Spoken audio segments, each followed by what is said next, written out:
정성호 법무부 장관 얘기를 해야 돼요. 이제 정성호 법무부 장관이 사직서를 냈습니다. 네. 인사혁신처와 청와대 냈어요. 아니 저는 보통 장관이 장관 자리에서 물러날 때 이렇게 사의 표명 이렇게 보통 이렇게 표현을 해서 우리가 기사를 쓰는데 기자들이 이렇게 쓰는데 사직서를 냈다. 저 이거는 거의 처음 보는 것 같은데 어쨌든 법조인 출신이라서 그런지 아주 논란의 여지가 없이 그냥 확실하게 나 사직서를 냈다.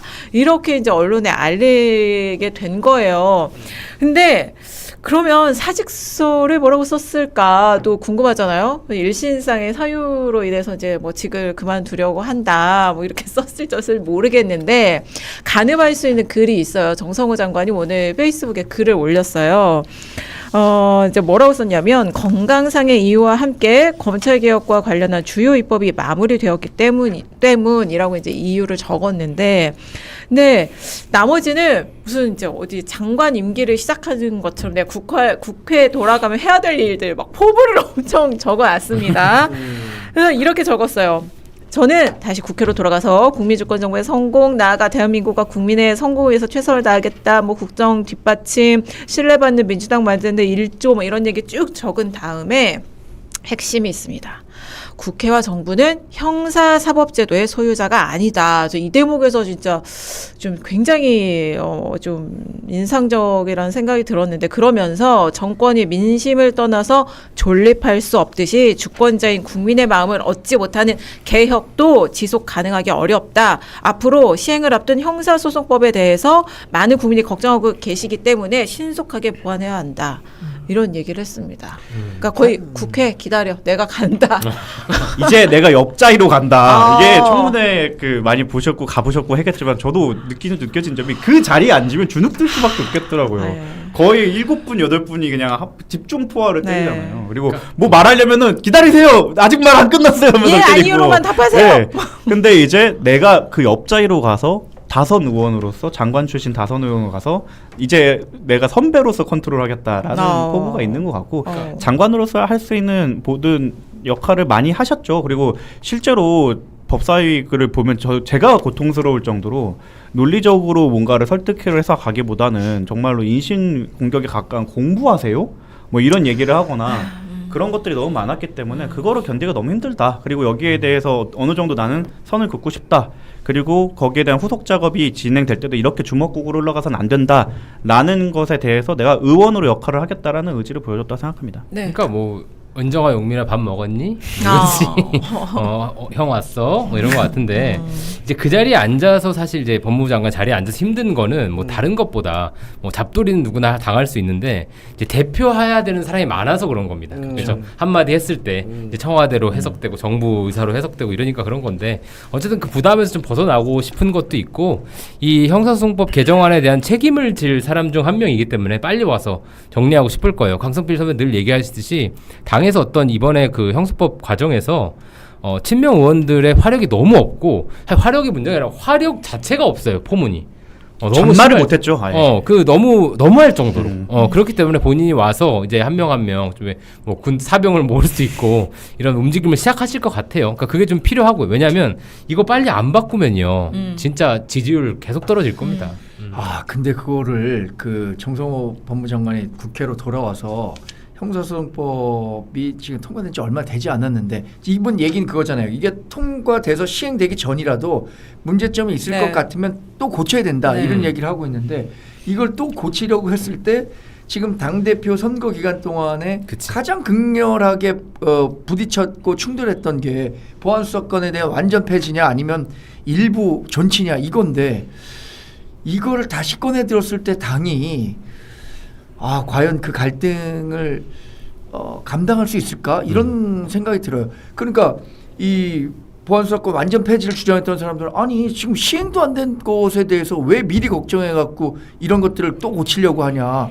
이것에 대해서 분명한 반대 목소리가 나올 텐데 아무리 자기가 이제 그 법무장관이 아니고 그 피감 기관의 장으로서 나와서 그 자격이 아니라고 하더라도 그게 지금 당이 관철시킬 수 있을까요? 그런데 물어보고 싶은 게 그 그러면 국민의힘 우리 정광재 대변인님 입장에서는 저는 뭐 고쳐야 돼, 안 그렇게라도 고쳐야 했으면 돼요? 좋겠는데. 네, 그럼 된 거예요. 네, 그랬으면 그게 답인 좋겠는데. 거예요. 그게 답이고 그게 근데 신념이고 그게 정의이기 때문에 민주당의 지금 상황을 봤을 때 그러니까 그게 가능하냐? 정성호 장관이 뭐 국회의원 5선이나 하셨는데 그분 인품상 뭐 정치인에서 뭐 더 미련도 없으실 것 같아요. 제가 아는 그분은. 그렇기 때문에 저는 그분 자체가 나름대로 본인의 신념에 의해서 내가 끝까지 이 법에 대해서 완성도를 높이는 것이 본인의 신념이라고 생각하셔서 저는 순수하게 할 거라고 생각을 하기 때문에 저는 그러한 분이 필요하다라고 보는 그러니까 거예요. 만약에 롤백이 안 된다고 하더라도 최소한 이거에 대한 안전장치를 만드는 근데 지금 강경 극렬파라고 말씀드리고 극렬파 분들께서 말씀하고 계신 대안은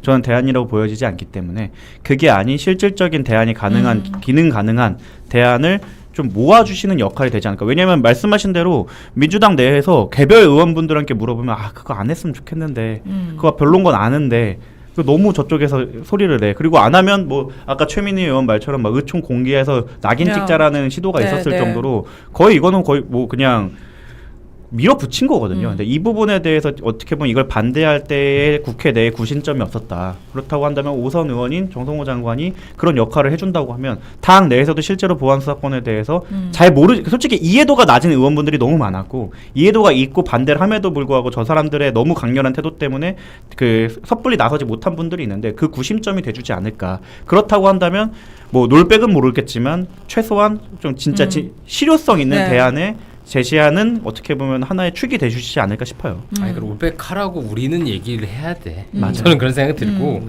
이런 것도 겁내면 정권 지지율 안 오릅니다. 다시 반등 못 해요. 그러니까 해야 하는 전쟁이 있고 하지 말아야 될 전쟁이 있는데 무슨 말꼬리 잡고 무슨 뭐 그런 거는 해야지 말아야 할 전쟁인데 이건 싸울수록 민심 지지율을 높이는 전쟁이에요. 그 정책의 그 지지율이 60% 넘었잖아요. 그럼 해야죠 이거를. 근데 이거를 괜히 자꾸 피하고 뭐 당내 화합 때문에 회피할 그러니까 이 정광재 대변인 말씀이 저는 그런 우려를 하는 분들이 있을 것 같아요. 근데 이 정도도 겁내하면 그냥 무난하게 싱킹 될 것 같아요. 정권. 맞아요. 그리고 아마 정성호 장관이 그 문제를 가장 잘 알고 있는 분 중에 하나이기 때문에 예를 들어서 지금 보완책으로 내놓는 것과 지금 포함된 것, 개정 형사소송법에 포함된 것 중에 이거 실효 자체가 없고 아니면 체계상 맞지 않거나 이런 걸 아마 잘 알고 있을 거예요. 그리고 그 일부 송치도 좀 문제가 있잖아요. 그리고 중수청이 도대체 그 7대 중요 범죄를 추가로 할 수 있을 것이냐 아니냐 이런 거 너무 잘 알고 있을 거기 때문에 그런 부분 이제 보완을 해야 된다고 생각을 하고 그거를 하러 다 국회에 갈 것이다. 이 선언을 하신 것 같아요. 진짜 땜질식 처방에 그치지 않았던 부분이 너무 많습니다. 근데 이게 형사사법 체계라는 게 정말 그 거미줄처럼 엮여 있고 수많은 조항들이랑 연동이 되어 있는 부분인데 그거를 다 붙이게 몰아넣거나 네. 일단 모르겠어요. 일단 통과시켜로 진행된 부분이 많아서 수정해야 될 부분이 많고 롤백을 저도 너무 필요하다고 생각하지만 최소 수정해야 될 부분이 너무 많습니다. 이 부분에 대해서 만약에 정성호 장관이 국회의원으로서 그리고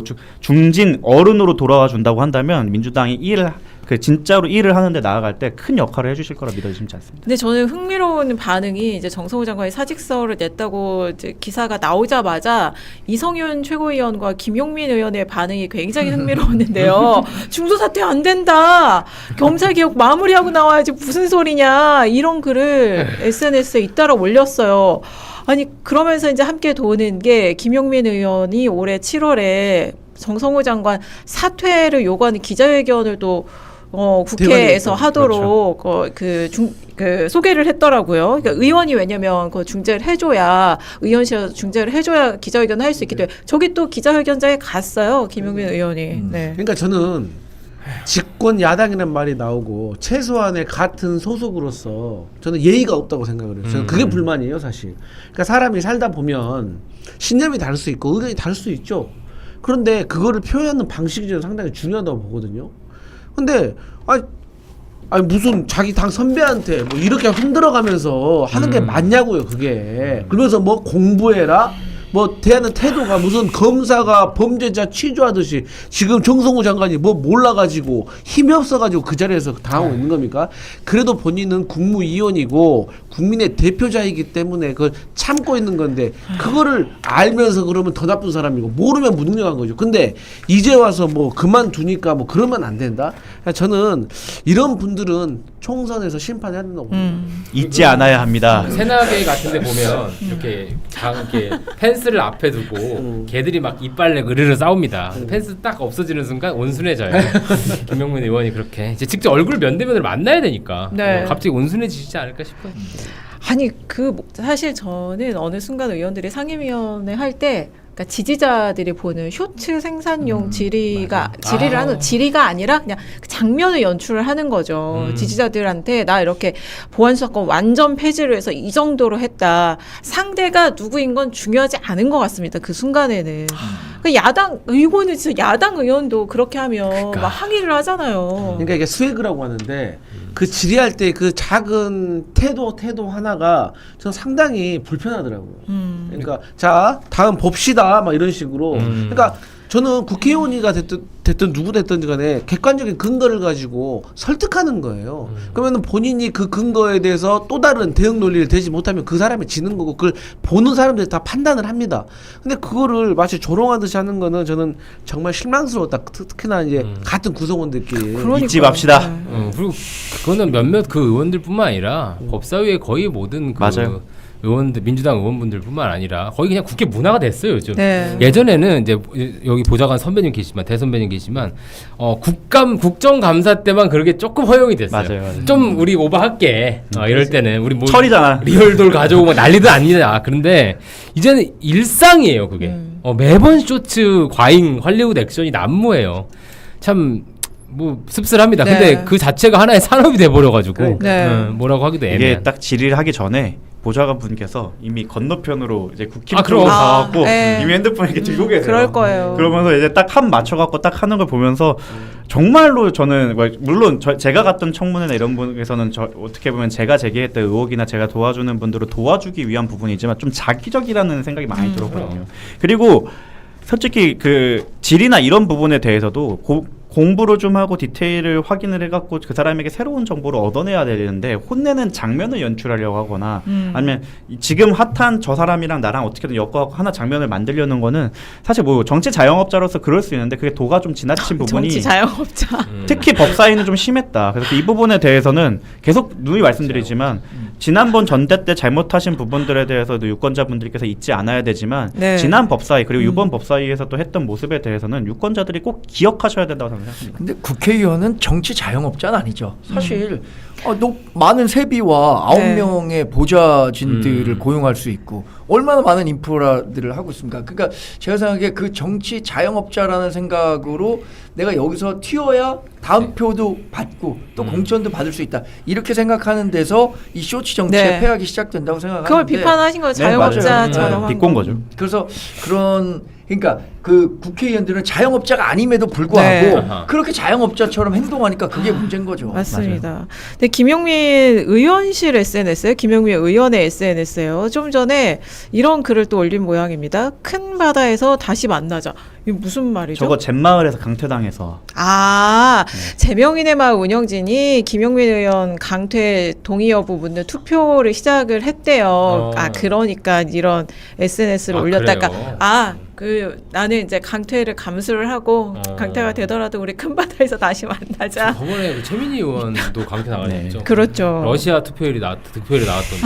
90 몇 프로로 강퇴 나가셨죠. 그렇습니다. 아무튼 이슈 전파 사이 우리 구독자님들은 그런 쇼츠식 선동 정치에 현혹되지 않고 정치의 본질을 아시는 분들이죠.